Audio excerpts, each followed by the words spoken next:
here today. And of course, on behalf of the BIBF, I welcome you all in another sort of webinar, another talk of, let's say, hot topics, things that we need to know and things that we need to sort of sometimes apply and understand what implications these concepts might have in the workplace and in the objectives that we all try and achieve in the professional setting. So design thinking and I don't want to steal the show here. I'm going to make this really quick because we have Dr. Raman there, and he knows all about it. He's going to tell us all about it. But design thinking, as some of you might know, is a powerful and a structured, despite some of the criticism, it's a structured problem-solving approach for corporations and academia.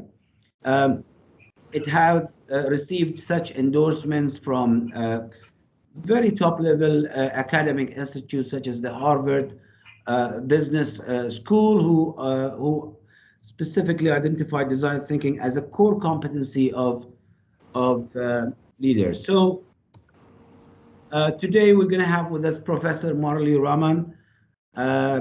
He's a well-known authority in the circles, and he's had presence in numerous conferences and professional gatherings around the world. He's currently the director of postgraduate and continuing education at the Asia Pacific University of Technology and Innovation. Dr. Raman is an experienced professor. He's a trainer, he's a coach, and he's obviously an avid design thinker himself, with skills and focus related to, as suggested earlier, as design thinking, digital leadership, where he's very active and he's delivered training and talks around the world in this field, as well as mindset change. And honestly, digital leadership and design thinking is a lot about mindset change. And basically, Professor Raman has left his finger stamps at many levels. He's also a certified design thinker by Stanford School, as well as, and basically that's the design school at Stanford University. He's a certified NLP practitioner, and he's a solid and recognized researcher with a proven track record, and he's also been the recipient of many awards for the work that he's contributed. In his time, he's published more than 85 papers in international journals and conferences, and like I said, he's spoken in many of those, and he's gained academic qualifications from top-level institutes such as the London School of Economics, the Imperial College in London, as well as the Claremont Graduate University in the USA. He's held academic leadership roles for various at various levels, including Dean of Faculty and Director of Business School, and as I mentioned earlier today, he's the Director of the Postgraduate and Continuing Education. Today, however, and I'm going to leave this to Dr. Raman in a moment. He's going to tackle and sensitize the concept of design thinking, as well as the steps and approaches involved in this concept in accordance with the ideals of Stanford School, otherwise known as the Hasso-Plattner Institute of Design Ideals. Is that correct, Doctor? Absolutely, you're right. Again, application of design thinking and how it improves our lives, how it helps us to solve problems as well. That's another area that he's going to tackle, and how the whole thing as well fits in, considering what's going on at the moment with digital transformation, having sort of a sweeping force across the world. So without further ado, Dr. Raman, it's a pleasure to have you here, and we really thank you for accepting this invitation. I'll leave the floor to you. So good luck and thank you. Take care. Yusuf, thank you so much for having me this evening. It's at 5:09 in Malaysia, probably slightly over 4 p.m. in your time in Bahrain. So thank you for having me here. Firstly, also would like to thank Ms. Jolly Thomas, who's been tracking me in this space. I think I met her probably a year and a half ago at a conference, I guess, where she said you must come to Bahrain. Fortunately, the pandemic has connected me to the Bahrainian community, albeit in the online world. Hope to be there one day in physical presence fairly soon, yeah, given the rapid rate of vaccinations and so on. Also, thank you, Hannah, for being very instrumental in setting up the platform, doing the test run yesterday as well as earlier today. So I appreciate your effort. So I'm here to talk about why design thinking matters and its role in the context of organizational transformation. So that's the theme of today's session. And I think Yusuf has summarized it pretty well. Yusuf, you did a fantastic job of giving the key essence of what design thinking is, who popularized it, and why it's relevant, and what are some of the issues with it. So thank you so much. So let me quickly go on. Yusuf has shared my background. I just want to share that my encounter with started a few years ago as a faculty fellow at Stanford University in Palo Alto. So I spent some time working with the design school members there in the Hasso Plattner School of Design. That's where I would like to use the word fell in love with that approach. And now it's a mainstream research focus area for me as well. Came back to Malaysia, and I thought as I was leaving Palo Alto, I said that this is something that Malaysian entrepreneurs, Malaysian leaders, the Malaysian government should actually embrace as a culture and sort of consider it in that space of transformation, regardless of public or private sector. And I've been doing that with these folks in Malaysia. Yeah. So on that note, let me quickly the talk outline what I hope to cover in the next 45 minutes or so. Ms. Thomas was worried I have a lot of slides. If will I finish it, not to worry. Yeah. Today it's just snippets of the big picture. It's kind of sensitized approach of what design thinking is. So I will not go down to the hardcore details or the theory of it, but just to kind of give you a flavor of what's it about. We'll firstly start by looking at this concept called VUCA and a VUCA world, and then look at digital economy and the role of design thinking in that space therein. Yeah. And we'll go through a 5-stage process. So if you look at the slides, on every other slides, perhaps you will see you will see the boxes on top. That basically is to kind of say that design thinking has got 5 phases. And I will go through very briefly the value proposition of each of these phases. Yeah. So let me quickly go on. So the world that we live in today, it's actually called a VUCA world. What is this? So this is the heart rate that you get someone on a treadmill in an echocardiogram activity, right? A stress test at a hospital. So if you come out with this sort of reading in an ECG activity, when they put you on the treadmill and stress your heart out, if you get this reading, congratulations, you're perfect. This is the normal world. Your lifespan and your health is very predictable. Unfortunately, today, the world follows this sort of heartbeat. It's totally unpredictable. In the case of Malaysia and many parts of the world, Singapore, Brunei, even Australia, March 18, 2020, March 17, 2020, life was fine. People moving all about and running about, getting their economic activities done, going to school, going to college, delivering lessons in the physical world, lockdowns after that.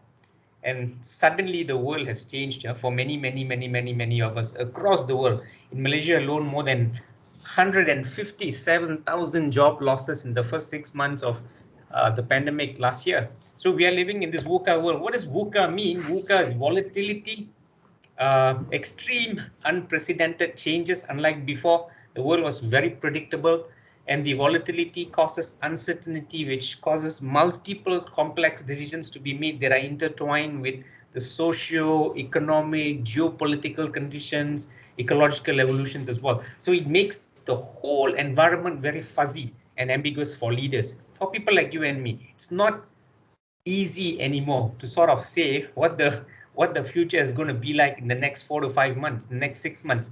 No one knows because it's so uncertain. Yeah.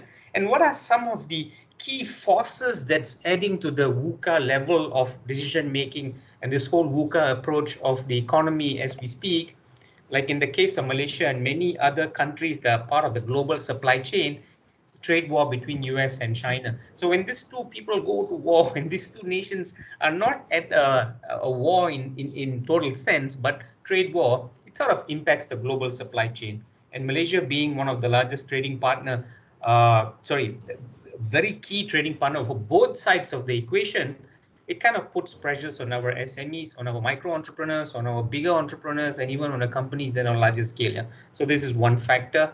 Climate change is coming far and furious for us. So environmental impact, the uncertainty in terms of weather conditions, certain countries are projected to be going below sea level very fast, melting of the ice caps in the North Pole as well as in the South.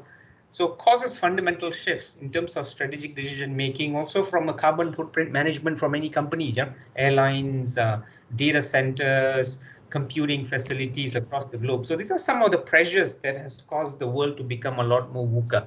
Yeah. And to add to that VUCA, now what we have is a VUCA world. So we add a D, and D here stands for digital disruption. If we are fine with technology, we will be the disruptor. But if we are not ready and then we are disrupted, so which D, how the D impacts our business is also something that we want to be careful about. We should be really watching the digital transformative space very closely. Yeah? So digital transformation, one of the core main concerns of corporate leaders around the world. Up to 80% based on a research by INSEAD, 80% of corporate thinkers are now saying that, you know what, we are not really ready for digital disruption, and we're not totally sure of how to navigate the digital transformation that is taking the world by storm. So these are some of the issues, yeah. And the single largest agent of change in the last 18 months for companies to pivot digitally, yeah. Many companies were struggling to make that shift. Business was done in a traditional environment, customer relationships, supply chain, global transactions, all in the traditional environment, yeah. But the biggest and single largest agents of change was the pandemic. So because of the pandemic, you and I connected today in a seamless fashion, several thousand kilometers away, but yet this beautiful protocol called TCP/IP allows us to communicate in a seamless fashion. So on a positive note, the pandemic has sort of allowed us to rethink and redefine how we work, live, and think as a community at the global level. Yeah. Anyway, it's caused major disruption around the world as well. So therefore, in that context, so will corporations resume business as usual or rethink its future based on the lessons of the pandemic? So are we now, as leaders, as corporate thinkers, as academics, are we ready to go back to the world before the pandemic, or are we really thinking about what are the core lessons here? How do we do things differently? Are we prepared for the next pandemic when it actually comes? Because Bill Gates, sorry, I wanted to say Steve Jobs, the late Steve Jobs. Bill Gates made a prediction several years ago. He says it's not going to be the food crisis that's going to be a problem for the world. It's going to be pandemics. And he made that prediction sort of 10 years ago, the great mind of Bill Gates. Yeah. So now we are seeing this materialize right in front of our eyes. Yeah. So therefore, are we ready for the next pandemic? And what are our steps to actually make that gradual transformation in terms of pivoting business models and so on? Yeah. And in that context, more closer to my heart, what role, therefore, can design thinking play in this space? So that's the theme of the discussion. Yusuf was very apt in saying that design thinking is not only popularized by Stanford Hasso-Plattner School of Design. Harvard Business School put a stamp to this in the year 2015 when it said that don't look at design thinking as a systematic process for problem solving alone. Rather, view it as a corporate cultural shift. So look at it in terms of a cultural embedding or cultural embedment process in the organization. So a total transformation using the core process of design thinking. And I will cover that shortly. Yeah. So again, when we look at companies, so many CEOs in Malaysia and also in the region, when they call me up for discussions and coaching sessions, they ask me, so Professor, tell us, where does design thinking sort of sit in terms of organizational transformation, particularly in light of digital transformation? Yeah. So I kind of say that it sits in stage 3. What I call, this is a chart that I developed to sort of group different activities that leaders and strategic thinkers could probably use to think through where they are.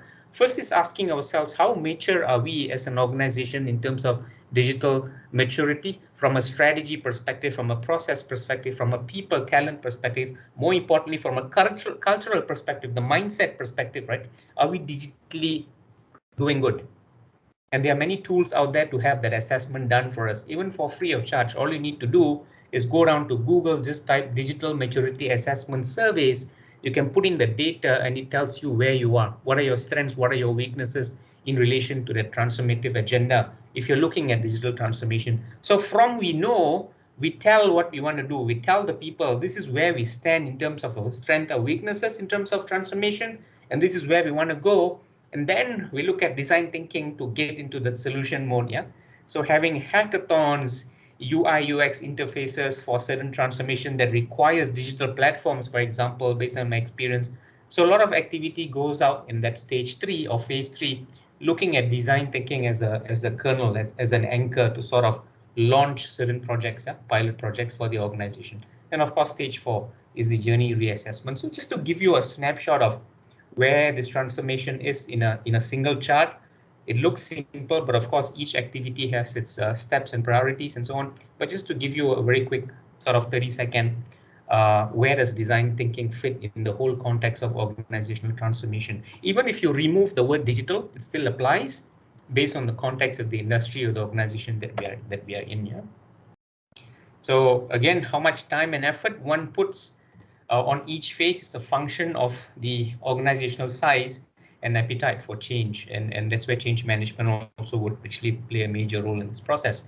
Again, some quick sort of a walk down memory lane, the past. When I show this to my boys a few years ago, when I showed this chart, they asked me, they called me Appa. I say, Appa, what's this? Is it a marker pen that you use on a whiteboard? Is this a eraser? What's this? They haven't heard of companies like Kodak, yeah? This was so if you know this, it means you are like me of that generation where we grew up probably with this sort of photography technology. Yeah, it's Kodak. And if you look at radios of the past, and if you look at other, if you know this, we use the pencil to sort of rewind and go forward. Yeah, with this. So it was a cool sort of applications of the past, cool products of the past, typewriters. And if you look at the early days of mainframe computing, Game Boy, my first toy, and this is all changed. Televisions of the past, this is what they were. And today we find antique collectible items like this, yeah, in certain households, and people don't want to part away with it because it's expensive, not because it's useful, but because it's an antique collectible item. When I was in Stanford, right, one of the things that blew me away was the whole size of routers. This was the first router by a company called BBV, and it had to be shipped onto the Stanford Design Lab to be tested by a helicopter. Yeah? So they had a hook for a helicopter to lift it and actually bring it to the lab. Look at the size of routers now. In the future, with technology, we are talking about nanotechnology and so on, it's only going to be smaller. Things are going to be more efficient. And I don't know, you and I probably be carrying a router in our pocket. That's probably health safe as well. So future, it's happening very fast. Olivetti told itself that I'm not going to change my design. I don't care about what the world is going to do because we own 90% of the market share. Who are you to tell me that the world is going to change? And IBM was telling them, you're going to be out of business if you don't rethink your model. True enough, IBM launched computing, right? And when PCs were mainstream, typewriters became something of the past. They have become something of the past. Used very, very specifically for certain niche areas. In courts, for example, in Malaysia, the fine print is still typed to prevent security threats or cyber threats and so on. But Olivetti went out of business, just like Kodak. Nokia almost went out of business, had to reinvent itself with the advent of smartphones through design. Now, major lessons of this, signals have changed, right? Analog, the world is becoming digital. It's only positioning itself to be a lot more digital with the 4th and 5th industrial revolution already coming into place very fast. Change is the only constant. So in essence, we have to change the way we think, or we be forced to be changed by market forces. The market forces will require us to make that shift. So at that backdrop, we're kind of looking at how changes are happening in the digital space as well.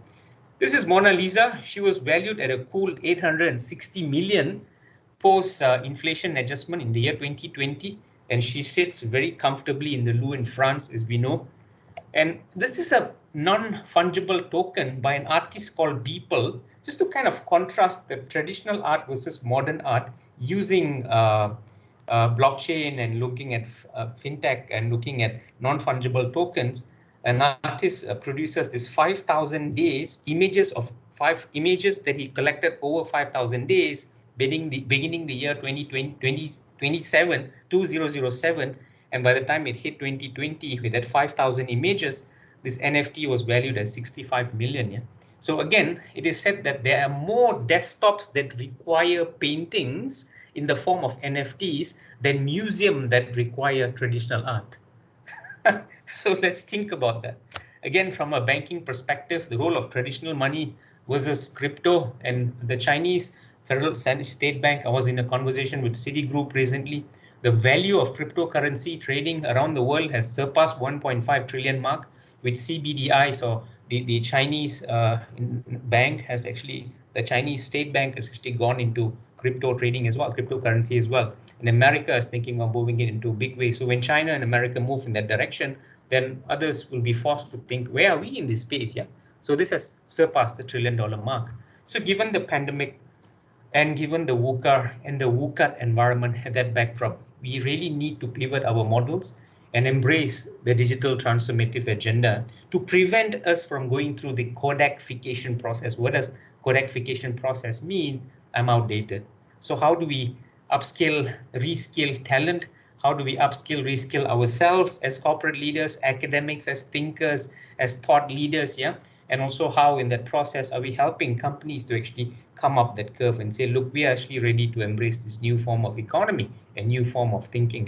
So in that context, you have many companies have used design thinking, the Ubers of the world, the Grabs of the world, where they've really shifted the whole taxi industry or the automobile industry. In Malaysia, doctors on call. So doctors are actually doing gig economy stints. So they are actually looking at how doctors are now building applications using mobile phones, yeah, because they are interested to see how I may not be working in a hospital, but still I'm doing my practice using online medium to interact with my customers. In Indonesia, a company called Gojek, also an e-hailing company, has partnered one of the biggest retail malls called Tokopedia. So they have joined forces and working with banks as well to kind of say, look, we're going to make e-commerce even bigger in Indonesia, which has a population base of more than 223 million, yeah, as we speak. So again, the whole shift towards doing things differently is there. It's happening very, very fast. This is Michael Jackson, for those of you who know.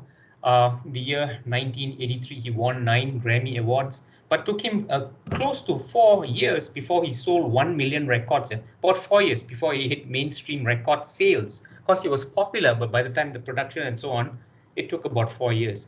BTS, a Korean company, each time they upload a music on Spotify or another digital platform, within the next day, they've already downloaded people have actually downloaded about 1.5 to 1.6 billion downloads. Yeah.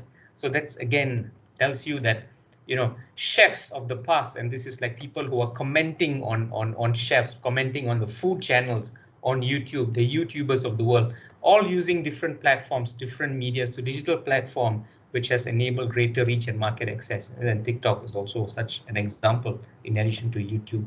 So again, we have to really take a step back and say, the world is changing extremely fast. Yeah. So how do we keep abreast with this change as a leader of an organization or as an individual, as an academic? What skills do I lack? And what skills, therefore, do I need to ensure that I can master, or at least to a certain extent, 80–90%, be aware of these changes so that I can in turn sort of guide the people who are behind me, who are following me, who are my followers, yeah, who are my students, who are my staff. Yeah. So in Malaysia, there's this project by the government of Malaysia where it's called e-usahawan or e-entrepreneurs, where the government actually helps even the disabled community through certain projects by the agencies to sort of start drop shipping business in the e-commerce arena. And this was a very successful entrepreneur. I actually met him. He's paraplegic. He can't walk. He's wheelchair bound, but he makes a cool almost 75,000 US dollars a month, yeah, in his e-commerce business. So he's now being an inspiration, and he also uses design thinking as a process to kind of tell people, hey, look, this is how we can use this to kind of become more innovative. So key points before we look at design thinking. Business models have to change. We have to pivot online. Why we pivot online? Because the world is demanding that we actually move to digital platforms based on the VUCA forces that I talked about. And linking business models with e-hailing companies, making them part of the supply chain, delivery, banking, and so on. So it's changing very fast.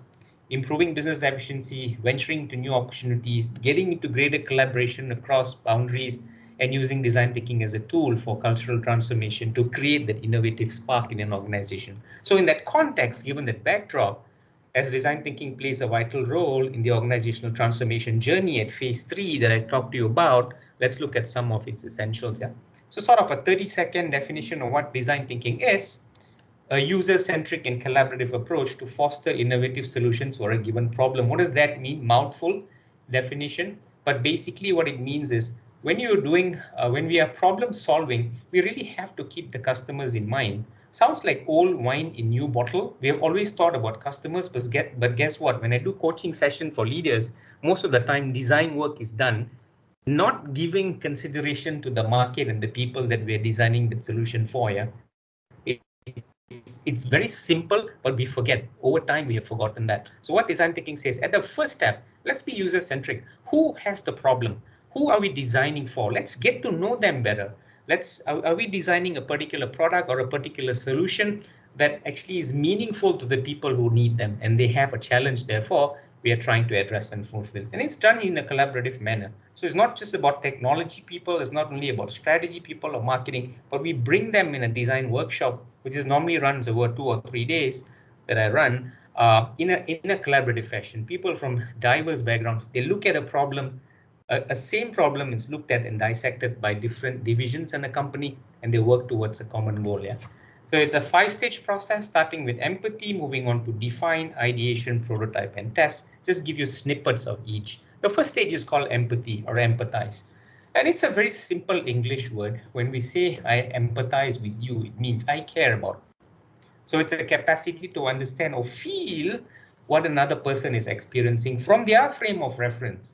So if I'm a father and my son has an issue, I cannot play that father who says, I know this because I've eaten more salt than you and I've lost a lot more hair than you have. So therefore, listen to me. So I'm not an empathetic father in that context. My son has an issue. I have to engage with my son better and look at the world from his lens. So empathy follows that. On that analogy, empathy or the empathize phase in design thinking is basically that. Do I understand the people that I'm serving? And do I put myself into their shoes and look at the world from their lens, right? So the first stage is empathy. And why is it relevant to rethink and retransform or rethink business and what we have to offer? As leaders, do we empathize with stakeholders, the people that are the core of the business? They can be our employees, they can be our customers, they can be our clients, depending on how we define them. Yeah. Do we take their needs for granted?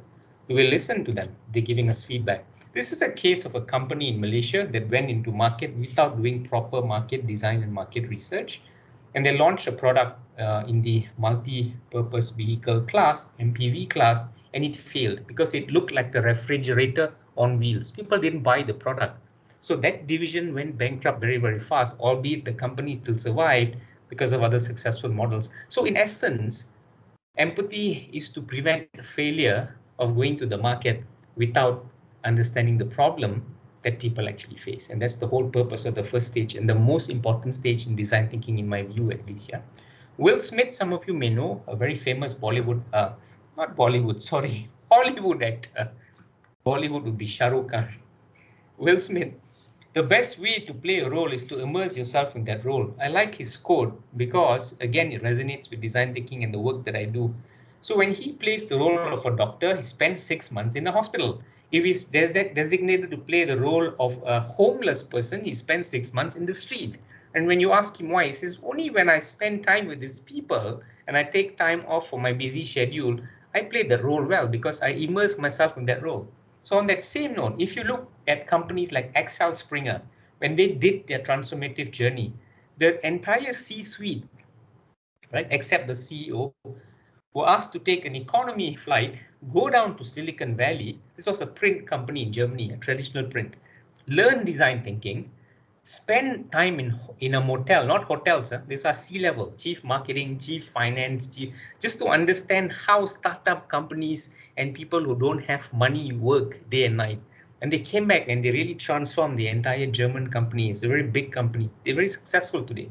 And although they were in the print business, they applied that lessons that they learned from Silicon Valley by really immersing themselves into the role of these young startup people who are out there. So immersion and understanding the customers is extremely important, and that's the sole purpose of the empathy stage. So I do an activity called empathizing with the blind, and in about 20 minutes in a design workshop, we come up with the most beautiful vending machine for the blind. And after that session, when we look at a vending machine, we'll never see it the same way. We become very critical about, is this blind friendly? Is this handicap friendly? Is this friendly for someone who has not used a machine at all? So that's the power of playing that empathy, understanding that empathy space. Yeah. So how do we do an empathy session? Basically is to look at deep dive focus group sessions with key stakeholders, understanding their pain points. When I say pain points, is what are their key issues, the key problems. And when we understand that, these are naturally guided by something called a design challenge. So typically when someone says, I'm embarking on a design thinking project, it starts with a simple question: what problem are you trying to solve? What issues are you facing with currently, or are you faced with currently? So when I did a session of transformative agenda with a large bank in Singapore who have a presence in Malaysia, that was my first half day I spent with the C-level, a half day, 4-hour session just to understand what were their main challenges. And from there, we designed a problem that we want to solve across the organization before we got on to that design thinking journey. Yeah? So understanding their pain points, for what? When we understand pain points of the people that we are designing the solution for, we are in a position to build a persona. So persona here means it's like an avatar. How does this persona represent the bigger group of people that persona represents in the organization or in the customer environment for their company? And we build a journey map. Might not sound all that intuitive because it's extremely fast in a 1-hour session, but just to give you snippets through the deep dive sessions, we move down to identifying the key challenges that the people are actually facing. And the stakeholders that we're designing for can be customers or internal process owners, as I mentioned. Yeah. So this is an example of a persona development, which is the first step of the empathy. It's a product of the empathy stage. And this is a project that we did with the government of Brunei. When I was in Brunei, spent almost a week there. Is just to look at how can we redesign the e-government public service offering for the Bruneians. Yeah. So we spoke to Bruneians, men on the street, identified their challenges, come back. And of course, here is just an image of my persona because I was interviewed as well by the Brunei people to look at this issue from a Malaysian perspective. And we come up with different points that we categorize into different boxes. It's a fun session. Quickly go through. So after persona development, which is the product of empathy, I've understood the pain points of my key stakeholder. Let's say it's the customer, or let's say it's my employee. Now I want to move towards a solution mode. But we move to a solution mode by really defining the problem very critically. And this is actually called a stage where we're going into define stage, stage 2. From empathy, we move to define. We make that Mario leap. So you played Mario, you know Mario needs to make that leap. From the data that we collect in empathy, it's like market research basically, but a bit more structured, a bit more fun, a bit more putting our heart and soul into the perspective of the customers, gather that data, coming up with a persona, grouping them into different segments, understanding that journey from their perspective, and now defining the problem in a more serious manner. And define stage has basically 3 stages. What were our observations from the empathy visits or the field visits that we did? How are we making certain inference about the people that are faced with a particular problem or challenge that concerns us as well as a company? And therefore, how can we sort of game change that? Yeah, I'll give you an example. This is a project that we did with Stanford. Yeah, MRI, GE, designer at GE, duck diets. So he felt very bad when he saw a little girl trying to go into this MRI because not many people like being in an MRI. So if you like being in an MRI, you're considered one of the probably 1% of the world population that's privileged. Many people will require to be sedated to be in there for a prolonged period. So this was the case faced by many children around the world. So the designer himself said, let's do something with this because I'm not happy with my design, especially when children start crying in this MRI room, this machine. I want to know why. So, okay, so imagine putting a child in there. So they engaged design thinkers, did an interview, and then came up a bunch of interviews in different hospitals, right, in the greater Palo Alto area, collected as much as data as we could, came back, looked at it from a point of view, how do children actually view this whole issue, and a typical point of view exercise would be a chart that we come up with. And this is a story of a beautiful girl called Jessie, 9-year-old child with leukemia. We were surprised to notice that she was worried not about being in the MRI, but her brother was having fun in the park and not in the hospital. So most hospitals, they have a park next to it, right? So mother would take the daughter to the MRI, father would take the son to the park. So she was saying, why am I missing out on the fun? Why isn't my brother here, right? I know I have to be treated. I know MRI is important for me, but I'm missing out on the fun. I'm missing out on the ice cream. I'm missing out on the rides at the park. Mommy, I don't want to be here. So the reason of the crying and the whole high tense atmosphere was not because I fear the MRI machine from the child perspective, but there's a fear of missing out, of FOMO, yeah? Fear of missing out, of not being able to be in the park. So from this, we decided to game change. How do you game change this? So it would therefore, when we understood the problem better, if we could simulate the park experience in an MRI room, it would be a game changer for this child. So therefore, how do I now simulate the park in an MRI room? Yeah? So this leads you to the third stage, or led us to the third stage called ideation. So from that game-changing statement, we come up with the list of possible ideas to kind of make that last statement here happen. So how do I simulate being in the park experience? So many ideas were floated. Dress the nurses like clowns, give them an ice cream after the episode, repaint the walls of the room, the MRI, repaint the MRI. And the winning model was this. The design that came up was Pirates of the Caribbean ride. So the issue that we had, therefore, kids didn't want to be in the playground now. They all wanted to be in the MRI room, yeah. So that's the power of understanding the problem from the empathy stage. We gathered the data, define the problem, narrow it down, and come up with a point of view, with a final statement being, what would be my game-changing statement for this little child called Jessie, who is a proxy for thousands of other Jessies that actually cry in MRI room. How do I make them feel comfortable? So that led to the design called the GE, Pirate of the Caribbean Adventure Park in the MRI at the hospital. Yeah. So from the defined stage to third stage is ideation. Straightforward. At this point, I get hammered by CEOs of companies. They say, Professor, why are you wasting our time? Why don't we just go to ideation straight? It's called brainstorming. So I tell them, Mr. and Mrs. CEO of the audience, you are right. Ideation is nothing but brainstorming. But most of the time when we do brainstorming, we brainstorm from our perspective. We are not brainstorming from the client's perspective.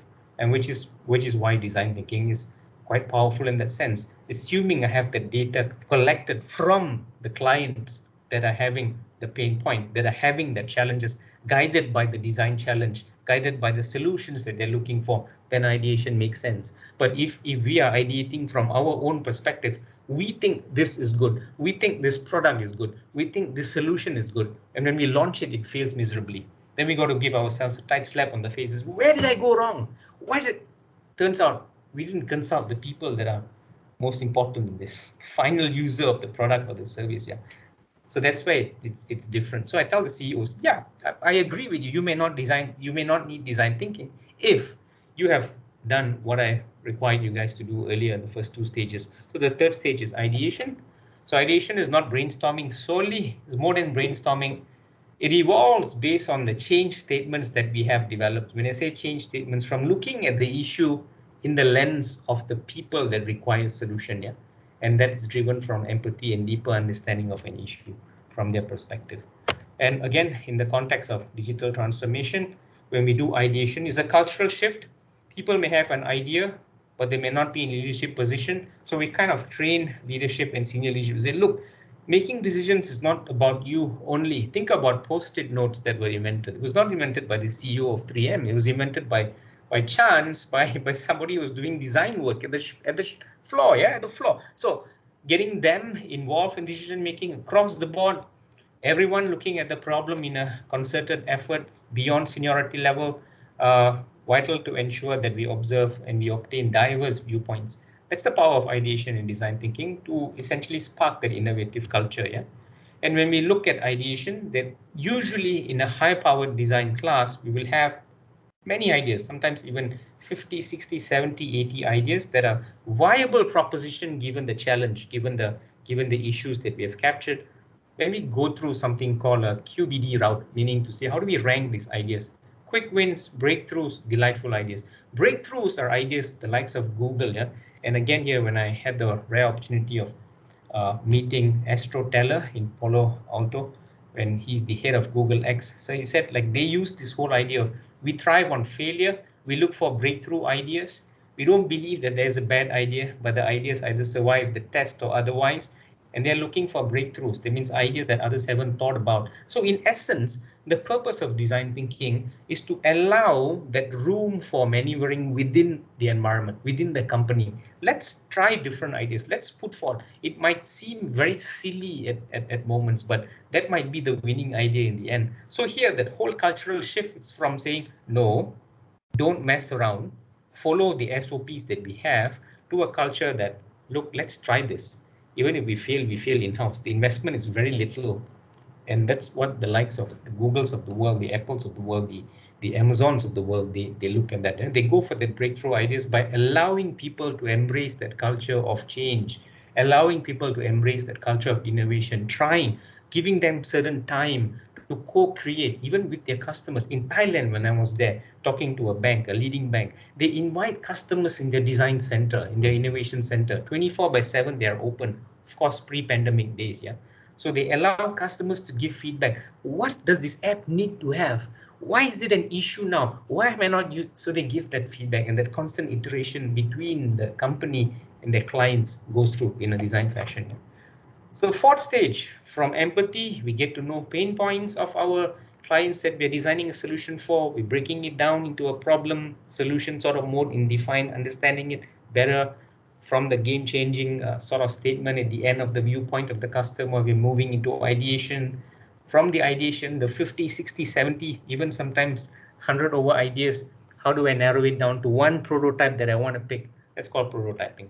So in the goals of prototyping in a design thinking class or a workshop is not to be sold as a product, is to be tested for learning purposes. Yeah. So there are different ways of doing prototyping. From the list of ideas that we have, if you want to pick one to prototype, we'll start out with paper-based prototypes initially. Put it on paper, put it on a canvas, test it, go pitch it, go invite certain clients. How does this look as a concept? How does it look like? If you pass the paper-based prototype, now go and build with some real material. So let's look at this. Let's build this app with some real material, yeah? Cardboard, papers, and so on. Fun, very fun. Long process, but really fun, yeah?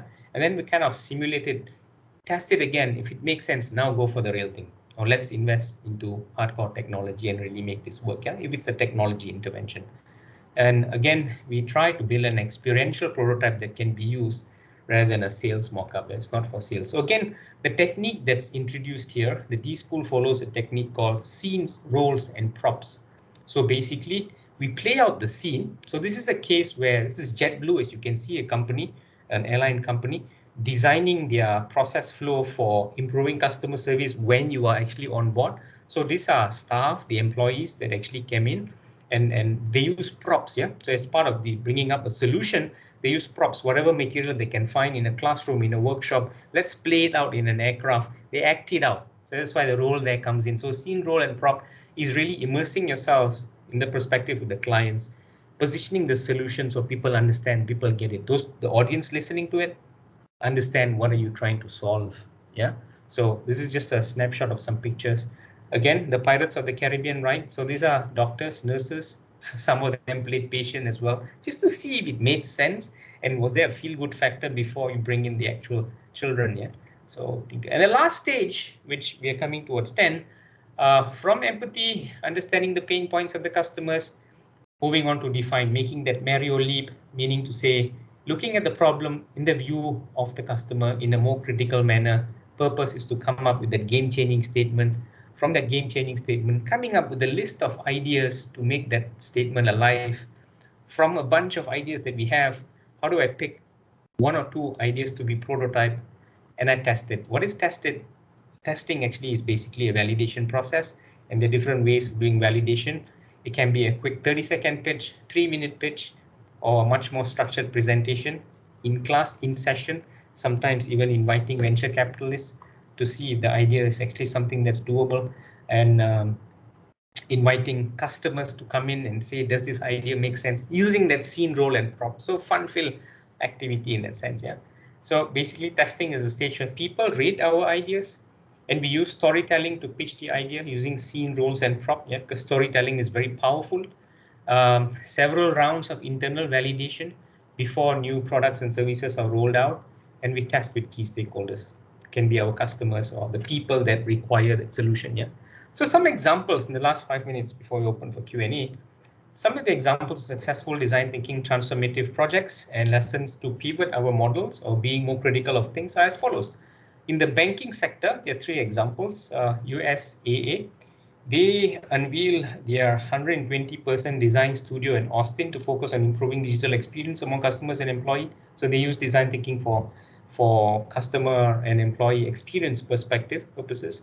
Citigroup in October 2015 itself launching its fintech unit as a startup inside a bank. So they use design thinking to create that startup culture, and also invested in a design studio where they do all this prototyping, mock and role playing and so on to kind of see if the solutions from a fintech perspective make sense.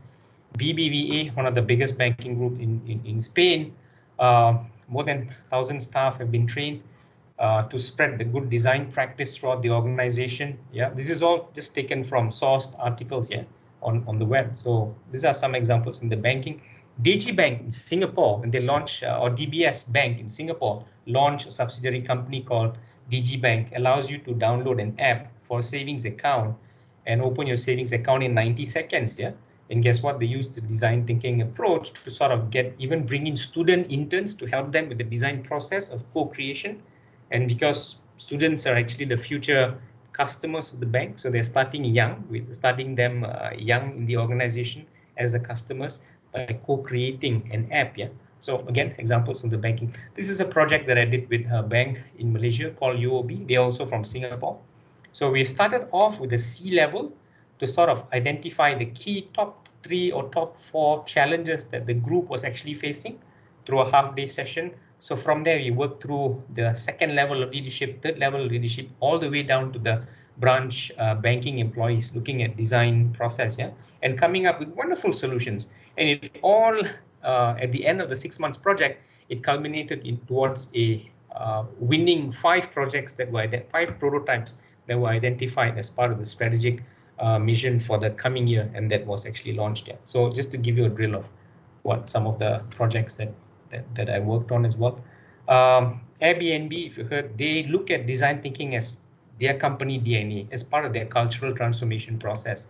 Karen and Campbell, they use design thinking to sort of help people pack their tablets in a much more systematic manner. Think of, if you have, like my father had blood pressure, heart problems, asthma.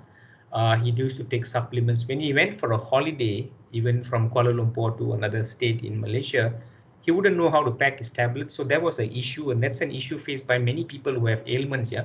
So Karen and Campbell team, they invented, having talked to this kind of group of people, a different way of packing their tablets so it becomes more systematic. In 2014, they were picked as one of the best inventions, and Amazon bought them for a cool 1 billion in 2018. So again, power of design.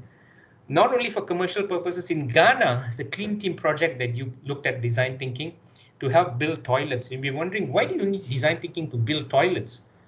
When hygiene is an issue, when water is scarce, it's a scarcity, it's a major concern, you really have to be creative, and you really have to talk to people to kind of understand their pain points, their sorrow, and their issues before you come up with solutions. Yeah, so the design process proved very vital in that case. The Stanford hospital experience, I talked to you about it. Again, another project that we worked in Malaysia with Telecom Malaysia, the leading telecommunications company, when they launched a new phone app called VB Mobile, or Unify Mobile now. sent out teams to just talk to millennials because we made a conscious decision that the future generation would be the mainstream product owners of this. So in 1 week, 0.5 million SIMs were purchased.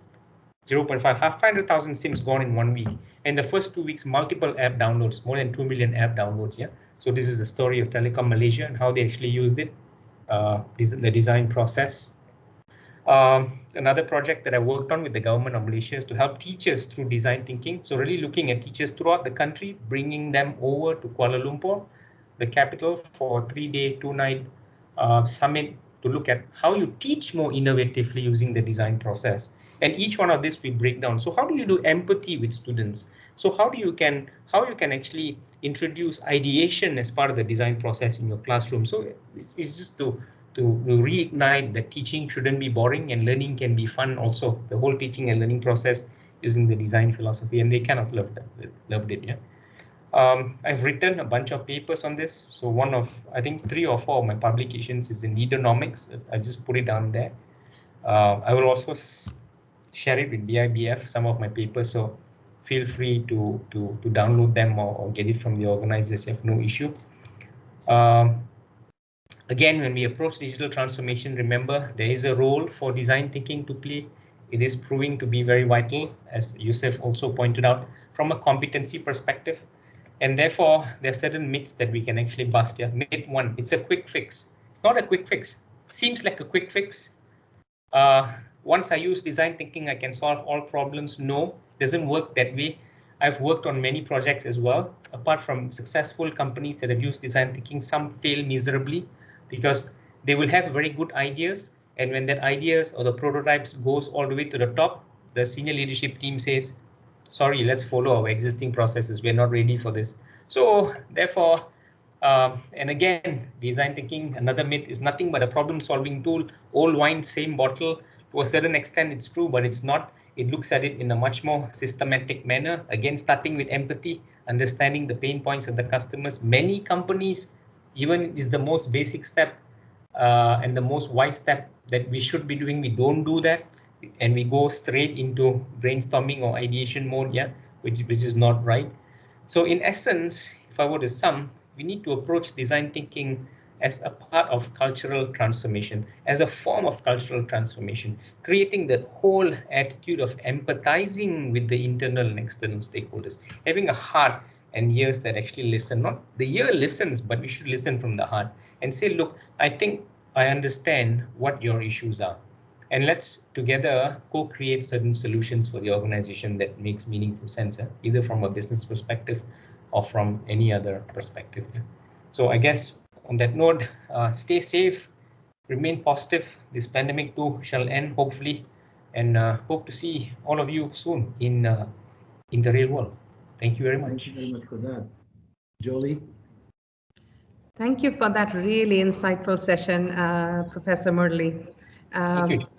You know, it was interesting as you spoke, there were a couple of other questions coming up in the chat, and it was almost as if you were predictive in the nature of, you know, how the slides and the content were developing. So that was interesting to see. I know we don't have much time left for a lot of Q&A, but just a couple of questions that I'd like to address to you. You know, design thinking, when it was initially launched, was supposed to be the secret sauce for transformation of organizations, but somewhere along the way, it lost a bit of its steam. What do you think are some of the obstacles as to why organizations don't invest the time and energy in doing design thinking? Okay, as I mentioned, Jolie, I've worked on successful projects and failed projects as well. So let me again reiterate why design thinking projects can actually fail, or they do fail. They do fail if you don't have a culture of transformation in the organization. Right. And that culture of transformation in the organization fundamentally boils down to leadership's appetite for transformation. Yeah. So take banking, for example, since it's BIBF. A lot of banks are really stuck to very traditional processes, yeah, SOPs that are very tight. I'm not saying it's wrong, but loosening of that requires some thought process. So most banks, how they do this is they will actually start a startup within the bank, or they have customer experience center within the bank, and they've invested certain time, money, effort, and process loosening approach to kind of say, okay, guys, go and play with innovative solutions. But not many companies are willing to do that. So again, it fails because of the lack of the total transformative agenda at the top level. That's very important. If the top Absolutely. supports, and then it works most of the time.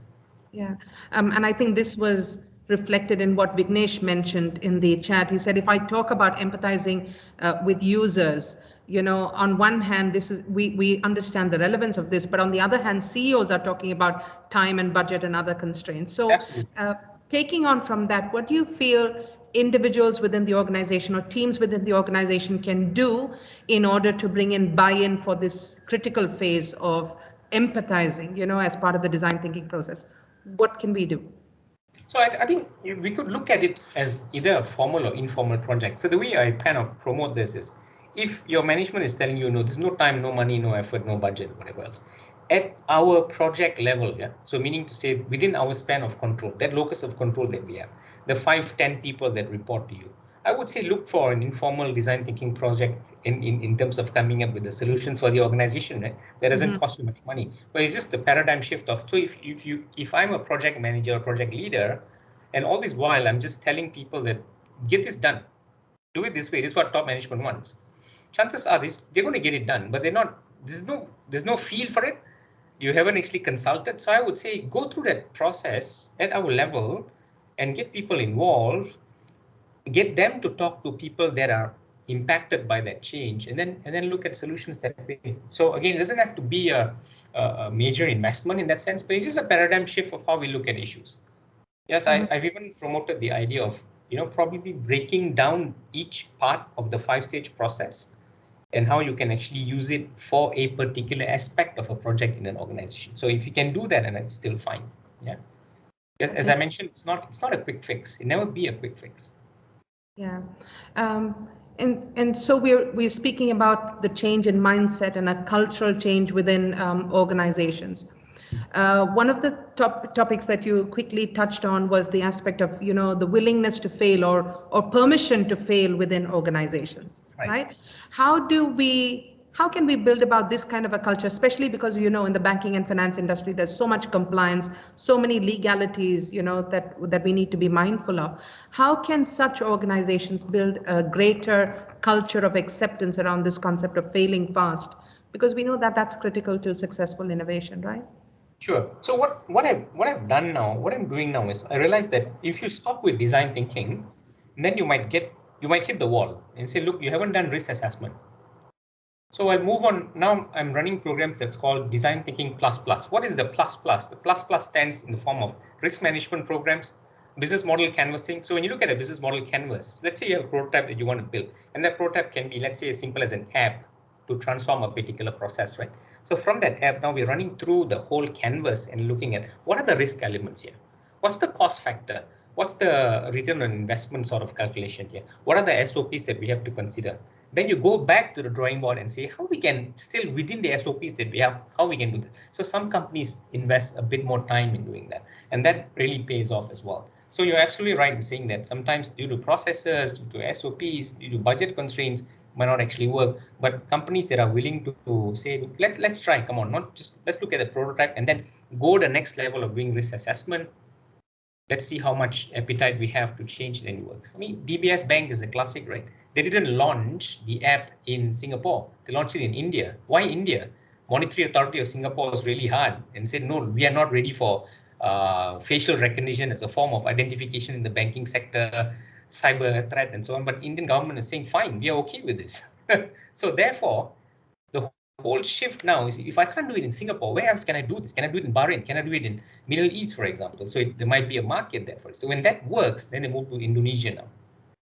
Now Singapore is saying it's worked in 2 countries. Well, let's do it in Singapore now, right? So maybe just one final question we had from Shalini. She asked, when you have a host of ideas, how do you measure which ideas match the solution the most? So how do you benchmark these ideas and select the best ranking ones? Okay, I talked about the QBD approach. Yes. And I normally do this simple game called getting kids to eat vegetables. That's a very short 20-minute activity. Children hate vegetables. Why? Taste. taste, smell, texture. So I said, okay, come up with 50 different ways in 5 minutes, putting you guys in group of how you make kids to eat different, to make them more palatable to vegetables. So you get amazing ideas. And so from these ideas, identify what are breakthrough ideas, what are quick wins, what are delightful. So then they ask me, what do you mean by breakthrough? I say breakthrough is going to cost you probably anything more than $1 million to invent. A delightful is something that you can do next Monday. A quick win is something you do tonight for dinner with your child. Then it kind of opens up their thought process and say, okay, yeah, I can cut the carrot into Superman, right? Tonight, my child might eat Superman. And so likewise, in a more structured environment, so structured solutions, we go through the QBD testing in terms of, and it forces them to think about feasibility then, economic technology and other feasibility aspects. So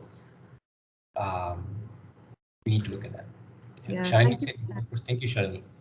Yeah, thank you for that. It's been really eye-opening, Professor, and I just want to thank you for the opportunity to have you on the BIBF webinar platform, interacting with us, and maybe just a few final words by Yusuf before we close this session. Well, I think the word has been said, and that was just fantastic. I just admire how you presented this and the simplicity that you did. I know it can be much more complicated than that, but then I'm really inspired and very much informed by what I saw, and I'm sure many of the more than 80 people who attended today, and I'm really thankful to them for the time that they've given up after such a long day. You know, I hope they have something to take away, and I would very much invite them to actually interact both with BIBF as well as Professor Raman. I hope this is not the last of you. I really enjoyed this, and I would love to have you back again in future events. We will continue. Pleasure is mine, Yusuf. Pleasure is mine.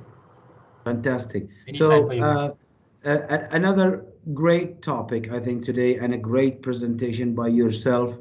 I would invite everyone to keep an eye on BIBF social media. We do announce these very useful webinars, and they're very frequent. We have something happening next week, and there is more coming up between now and the end of the year. They're free of charge. You know, as long as you can take something away from this, we're really happy. So thank you so much for your time. Have a pleasant evening. And Dr. Raman, most of all, I really appreciate that. It's been an honor and a pleasure to have you here. Jolly, thank you very much. Thank you. Thank you, everyone. Hope to see you on our next webinar. Hopefully. Thank you, Thank Doctor. you. Thank you, everyone. Thank you. Thank you so much for everything. Thank you for attending. God bless. Shukran. Jolly, I'll leave now, yeah? Thank you so much. Really appreciate it. Thank you so much. Thank you. Thank you. Thank you. Cheers, Dr. Raman. I think that's it for now, and we'll get in touch. Thank you, everyone. Assalamu everyone. Bye-bye. Bye-bye. Bye-bye.